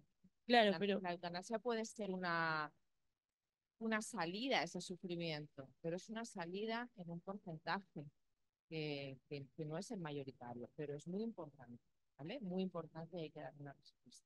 Claro, pero si se prolonga durante tanto tiempo, en plan, una terapia puede ser efectiva, pero si se prolonga en un curso de 20 años y se ve que no, o sea, nosotros en realidad no podemos conocer cuál es el sufrimiento de esa persona, ¿no? O sea, esa persona puede explicarlo, pero tú puedes pensar que hay muchas salidas y la persona no es capaz de convivir con eso. Hay muchas herramientas psicológicas, hay muchas terapias psicológicas que tenemos a nuestra disposición para poder primero evaluar y luego intervenir, sobre todo en procesos de final de vida. La terapia basada en la compasión, la terapia basada en la dignidad, el síndrome de desvalorización tiene sus propias terapias. O sea, que hay todo un cuerpo de conocimiento, ¿vale?, donde nosotros podemos intervenir y debemos intervenir. Esto es muy importante. Otra cosa, nosotros hemos tenido un par de casos en la PAC, es enfermos de salud mental, enfermos que tienen ¿vale?, un trastorno psicopatológico grave, un trastorno mental grave, que piden, ¿verdad?, un proceso de eutanasia. Es un tema muy complejo y es un tema que tiene poca resolución para estos pacientes porque la competencia no la tienen en su... Un tema de competencia también es un tema legal. Trastorno psicopatológico grave, pues, lamentablemente te quita lo más importante en la vida que tenemos las personas, que es nuestra capacidad de decidir, ¿no? A priori eso, cuando eso ocurre, la responsabilidad que tenemos los servicios es que eso sea devuelto cuanto antes, ¿ve? Pero hay muchas cosas que podemos hacer como psicólogos y también hay que salir de la omnipotencia paliativa. Entonces lo llamo el encarnizamiento paliativo, no llega a todos, ¿vale? No llegamos a todas partes. O sea que tenéis aquí un diálogo que queremos fomentar más, ¿eh? Los pueblos aparentemente no se encuentran en muchos sitios. Hola, soy Olivia. Quería hacerle una pregunta a Patricia, que es ¿de dónde crees que viene marcada, o sea, esa diferencia que hablabas de concepción de la muerte en sociedades occidentales y orientales? O sea, supongo porque detrás habrá unas, también está muy marcado el budismo, pues porque creen en la reencarnación, ¿no?, en la continuidad del alma y todo eso, y no sé si en las sociedades occidentales está más marcado por el miedo a verlo como un fin, o de dónde crees que viene un poco esa... Yo creo que es multifactorial.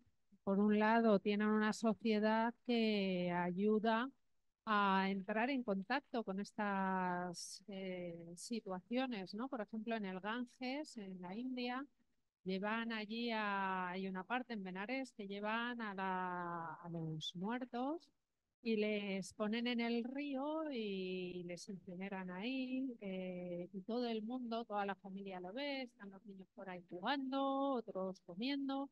Es algo como muchísimo, da lugar a entenderlo como algo más natural. Yo creo que aquí la historia es que en parte estamos viviendo en esa irrealidad de, de que no tenemos fin, ¿no? Nos están vendiendo que incluso ahora la medicina, desde Silicon Valley y todo esto, ¿no?, que vamos a vivir eternamente. Entonces, se da mucho pues que nos enfademos cuando una persona de 90 años pues le llega ese momento, ¿no? Porque parece que tendría que ser nunca. Y por un lado, la realidad social es que es otra totalmente distinta. Allí también tiene muchos menos medios para acortar situaciones que aquí pues sobrevivimos a ellas y allí no. Ya dan por hecho que les puede ocurrir fácilmente.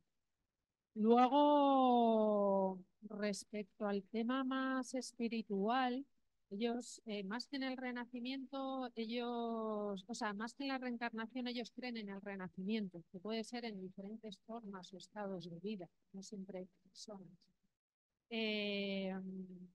Bueno, eso te puede ayudar o no, dependiendo también de cómo veas esa circunstancia. Yo creo que lo que sí que ayuda más es un poco toda esta parte que comentábamos, que las personas, claro, no todos tienen acceso a los textos ni al conocimiento. Hay mucha gente de campo pues que también pues está se dedica pues a otras cosas y no están tanto en el cultivo espiritual.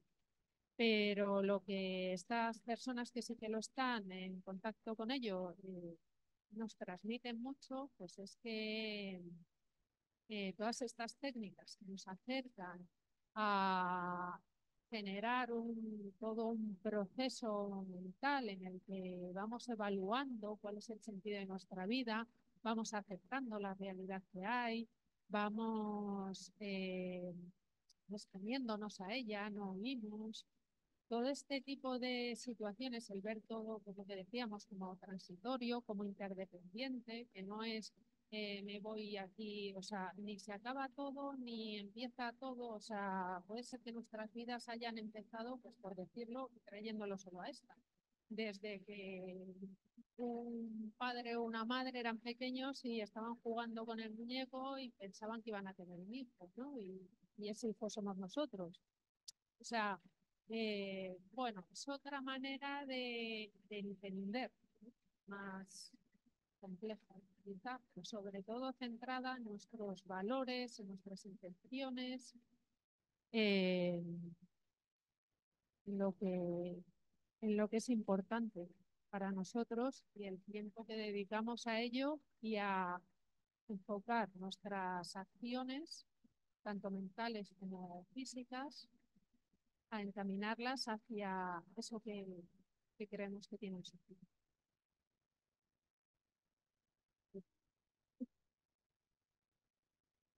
¿Qué es lo que ve usted ahí delante de la imagen que yo he seleccionado? ¿Qué es lo que ve? Eh, pues veo un poco mal, pero una estatua acostada, pero es que no veo lo que es debajo. Una estatua acostada. ¿Qué pasa en esa estatua? La piel es tersa. La cara es de joven. Está sonriendo. Tiene 80 años, ha pasado un problema festivo y está ahí como entero o partido. Entero. Comparen ustedes con el tipo de iconografía que encontramos en los entornos españoles. Semanas Santas, alguien que está exangüe, desangrándose. Nada de eso está en la iconografía. Esta iconografía después, además, cuando se hacen ceremonias, se pone en el entorno del impreso, recordando que morir es el éxtasis final de haber vivido. Es el estado de esto. Es lo mismo que las figuras que usted ve. Para nada, se le ve tranquilo, la verdad. Por eso Unamuno escribió El sentimiento trágico de la vida y de los pobres, o sea que no sea difícil que se entienda el Señor.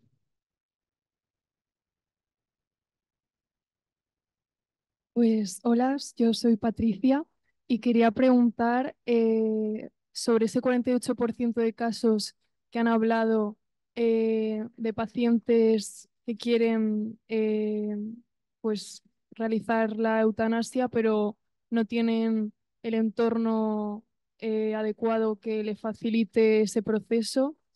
Y yo pienso, por ejemplo, alguien que pueda padecer ELA, que no se puede ni mover, ni hablar, ni comunicar, y el cuidador informal no le quiere ayudar en todo esto, no le apoya. ¿Cómo, qué es lo primero que puede hacer esa persona para poder realizar todo este proceso? Muchas gracias, Patricia. Me lo quedo.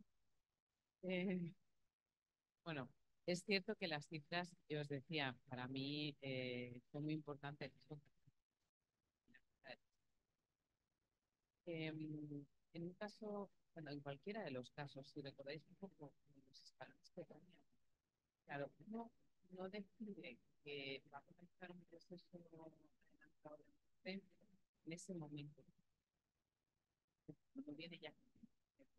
Decía también la profesora García Llana, la legislación es muy clara y tú tienes que solicitar un proceso adelantado de muerte cuando eres consciente de la muerte.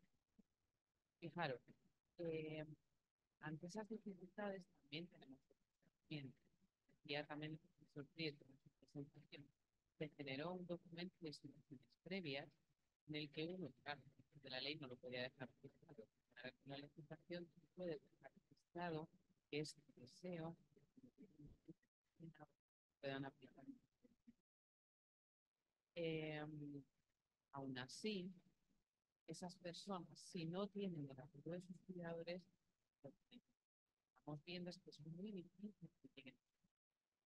¿Por qué? Porque como bien plantea, es cierto que la vulnerabilidad física no es una vulnerabilidad, pero también es una realidad que cuando uno tiene esa vulnerabilidad física, es muy complejo poder acceder a todo el proceso para poder hacer esa formación. Normalmente estas personas en estos procesos están acompañadas. Es decir, que aunque yo no tenga un cuidado de referencia a mí, si llevo un proceso de ELA, de tiempo de evolución, tendré un equipo médico que me esté dando soporte. Y también es un médico el que a veces se convierte en informal. No solamente las personas, sino también solo mi experiencia es muy particular. De Patricia, alejando la muerte, como 80 kilómetros de la capital. Y nos llegan muchas personas que no tienen un cuidado informal, claro. Entonces, nosotros como equipo también nos verdad que no das un soporte efectivo de vinculación afectiva como puede dar un cuidado informal. Pero también es cierto que esas personas se sienten, ya se sienten.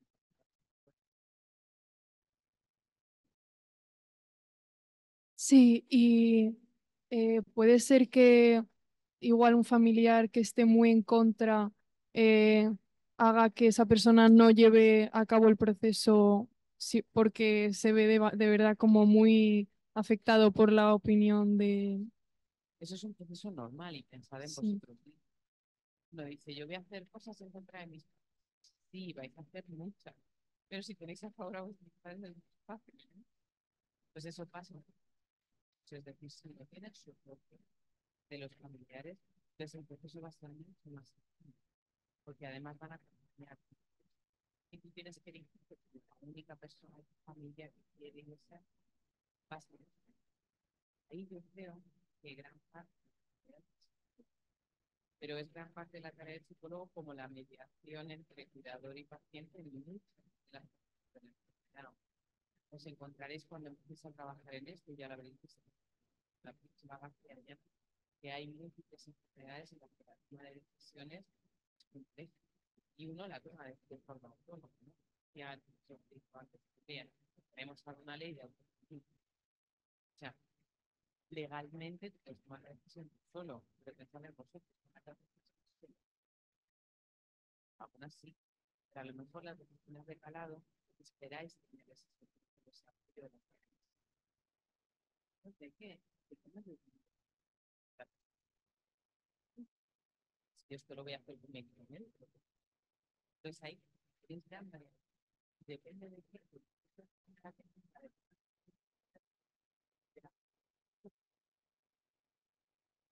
Pues, desde psicología, utilizamos mucho que los psicólogos van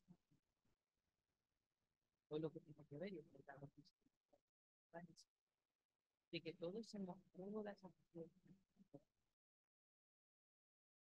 Que claro, imaginaros también que como psicólogos te llega el paciente ese y te dicen, mira, Celia, que te derivo este paciente que acaba de solicitar eutanasia, la mujer está en contra y tiene un ELA que no le permite comunicarse. Echa las manos a la cabeza y dice, yo qué hago con esto. A ver qué quieres que haga con esto. En cambio, si tu paciente, que es Juan, le conoces desde el diagnóstico, has trabajado ya con ellos, sabes las dificultades de comunicación que hay, sabes de los valores de uno, de los valores de otro, de las dificultades que pueden tener, de cuál es el soporte social que tienen alrededor, de quién puedes tirar y de quién no. Entonces estamos hablando de eso. Por eso estos procesos como psicólogos se hacen muy complejos si no las y te llega a Vale, gracias. Vale. Rodrigo de Cuarto y quería preguntaros. Hola, Rodrigo de Cuarto. Joder, vale. Bueno, o sea, yo, a ver cómo lo explico. O sea, entiendo la eutanasia, ¿vale? Como, bueno, ser un poco la traducción de la buena muerte, ¿no? Pero es verdad que sería como un poco más similar a acabar con el sufrimiento de las personas. Entendemos que la muerte en estos momentos, pues es gente que está sufriendo. Claro, también lo hilo un poco con tema suicidio, por ejemplo. Gente que sufre y que quiere acabar con ese sufrimiento, pues por la muerte. Entonces, claro, ligando ese sufrir, y como ha explicado José María con el tema del concepto de la muerte, así con eufemismos como cesar o acabar y tal, claro que todo se atribuye como a conceptos negativos, ¿no?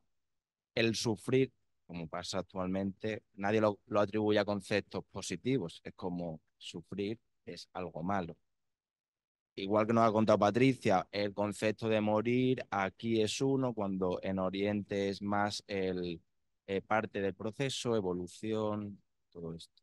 El sufrir puede ser también, puede cambiar el concepto de sufrir como de la vida. Mira, chicos, en esta vida todo el mundo sufre, tenemos veintitantos y hemos sufrido en época de exámenes como el que más, vamos.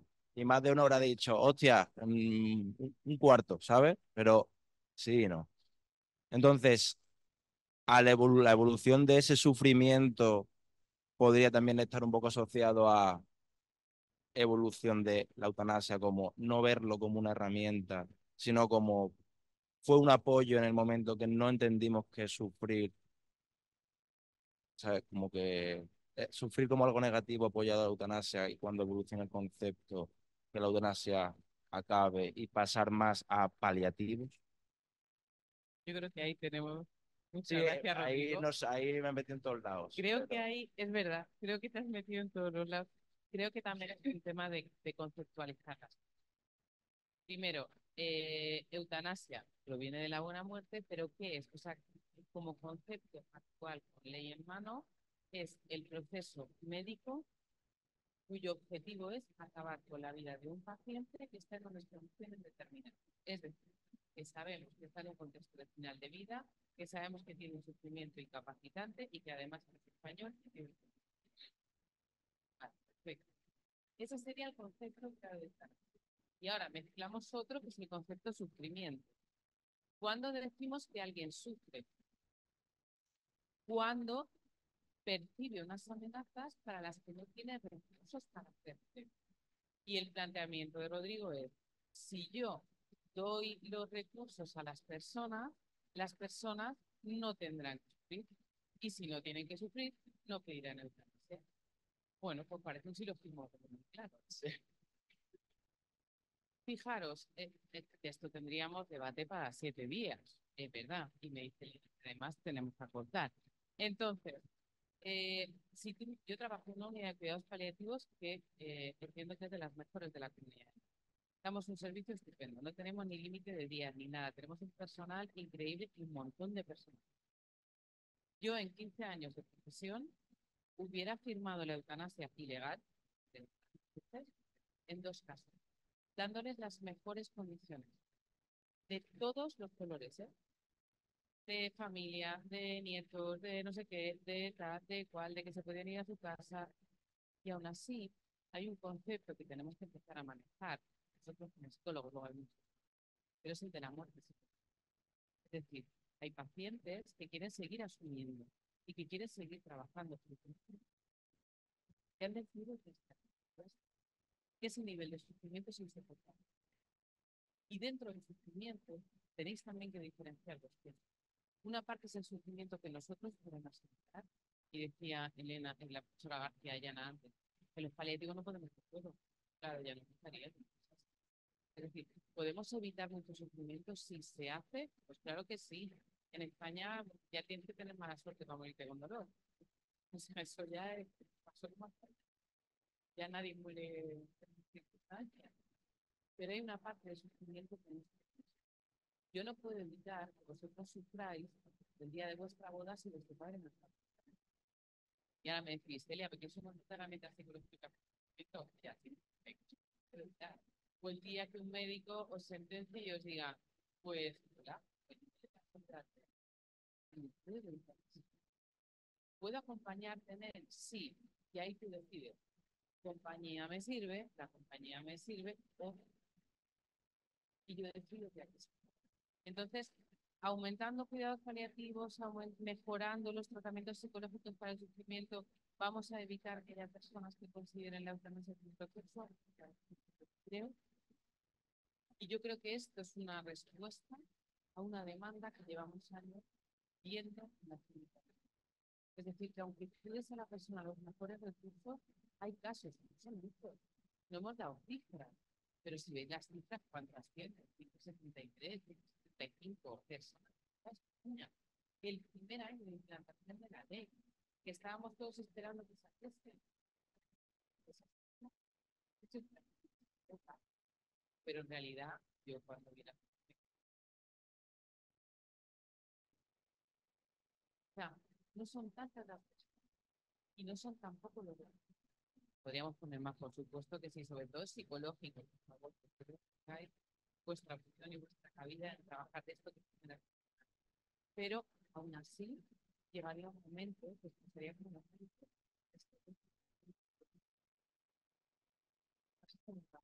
Sí, sí, sí, no, claro.